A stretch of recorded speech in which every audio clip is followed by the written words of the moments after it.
Kwenye kikao chetu wenzetu wamekuja na mambo manne ambayo sisi kama bodi, kama secretariat tuna wajibu ya kupokea na kuyachakata, na yale ambayo mnaona kwamba yako ndani ya skopu ya bodi ya ligi kuu, kwa maana kuyafanyia maamuzi, basi tunayafanyia maamuzi.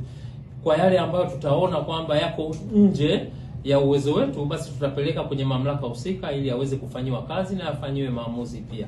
Kwa hiyo kwenye mambo manne, jambo la kwanza ambalo tumepokea kutoka kwa wenzetu baada ya majadiliano marefu, azimio la kwanza ni kuvunjwa kwa kamati ya usimamizi na uendeshaji ya bodi ya ligi kuu. Sisi sote ni mashuhuda, kila baada ya mizunguko kuna kamati ambayo ipo kwa mujibu wa kanuni tulizojiwekea. Ukisoma governing regulation ambayo hii ina govern utendaji wa kila siku wa bodi, unaweza ukaona kwamba imetaja kwamba kutakuwa na kamati ambayo imekasimiwa madaraka kwa ajili ya kusimamia na kuendesha ligi. Lakini ukienda kwenye kanuni pia imezungumzwa.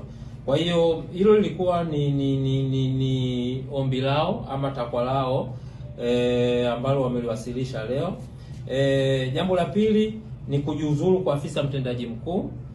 Jambo la tatu, kujiuzuru kwa katibu mkuu wa shirikisho la mpira wa miguu Tanzania, na jambo la nne ni kuona kwamba bodi ya ligi kuu Tanzania inakuwa huru, kwa maana inakuwa inakuwa chombo huru, inakuwa legal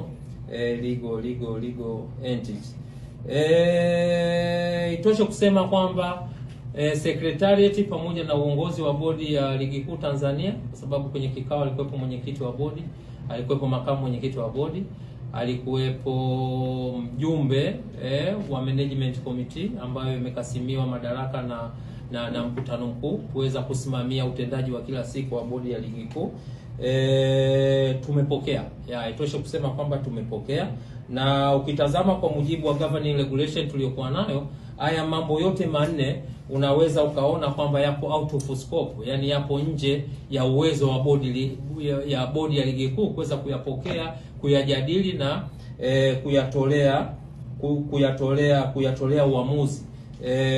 Kwa mujibu wa muundo tuliokuwa nao wa usimamizi na uendeshaji wa ligi, haya mambo yote manne, ukiondoa ile jambo moja la kwanza ambalo liko ndani ya uwezo wa mwenyekiti wa bodi, haya mambo matatu yaliyobaki, tafsiri yake mamlaka ambazo zinaweza zikayapokea, kuyachakata na kuyafanyia maamuzi ni kamati ya utendaji ya shirikisho la mpira wa miguu na mkutano mkuu wa shirikisho la mpira